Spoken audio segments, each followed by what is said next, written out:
if somebody at least attempts, anytime I've like run into tourists and they attempt to speak English with me, I'm like way more willing to help them because I'm like, oh man, you're making such a hard try. Like, I get it. The most enjoyable part has been hearing like the teachers, the way they talk to us when we don't understand something, when you're like, I don't remember this, or they like say a phrase for the first time where they're like, oh, repeat this, like say it again, and you're like, I don't know what that means, and they're like, they have to like hand motion, like say it again, and you're like, oh, okay, I got it. Like, I think that's my favorite part, just because it feels like it's real. You're like, oh no, I don't know what they're saying to me right now, and you have to learn it in real time. Oh, I'm gonna learn, and then I'll treat the trips like treats.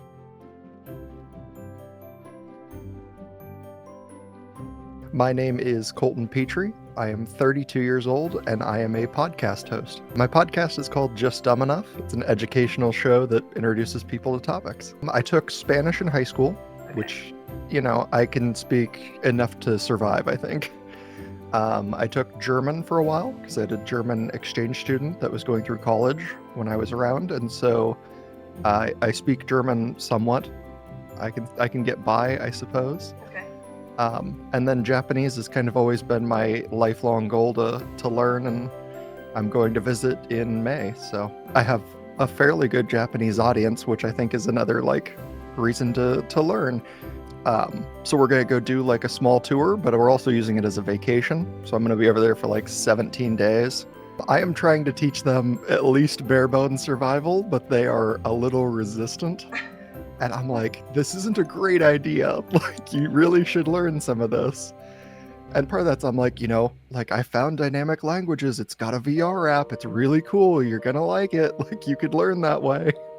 I think the fact that you showed that you had two teachers that were like, doing conversational courses in Japanese, that was very appealing.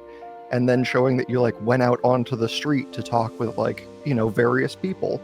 And just say like, yeah, you're going to interact with people you don't recognize at all, and they're going to speak Japanese to you, and you're going to have to respond. And I was like, good, I love the pressure of that, because like that makes me feel like I have to learn it, other than saying like, gamify it and try and get 100%. Like, great, I got 100%. What did I learn? Like, no, you're going to have to speak it to them now. Like, oh, in real time. Yes. It helps you, I think, connect on a more human level. To say like, wow, these are people that are standing in front of me. Katie's taking a class beside me, so I'm gonna like look at her when she has to answer questions, and I think it burns it into your mind a little better. I think we're just looking for sound bites here, so what is unique about it?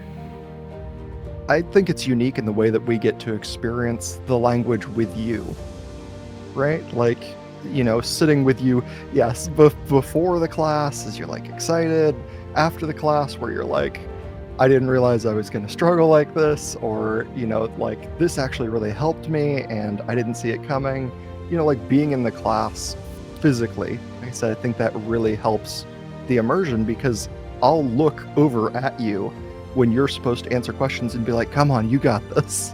Oh, thank and I'm you. like, who am I encouraging? Is that just for me? Oh, thank you. I appreciate that. I could feel it when I was there. I could feel the future spirits of everyone who was ever going to use it.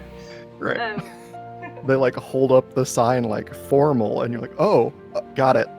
Like, otherwise, I try and shift naturally like I would. I look around naturally. It just feels good to be in it. I think I feel like a pressure to succeed. Because again, I'm like, oh, I feel like I'm gonna let them down if I say it wrong. But again, I've said, like I've gone through the speech thing and I've said answers wrong, and it just like waits for you to get it right. So I'm like, okay, like I know I goofed, but at least this isn't a real person in front of me, which kind of alleviates some of the stress of like, oh no, I have to talk to someone. I think the most surprising has probably been the games where they just like jump you into it and you're like, yeah, you're gonna figure it out. Where they're like, oh, we're just going to take one of these away, and then you have to guess which one's gone. And I'm like, I'm sorry, what? Like, I didn't realize I had to memorize things while I was memorizing things. Yeah. And so I think that's probably been the most where I'm like, oh, okay, all right.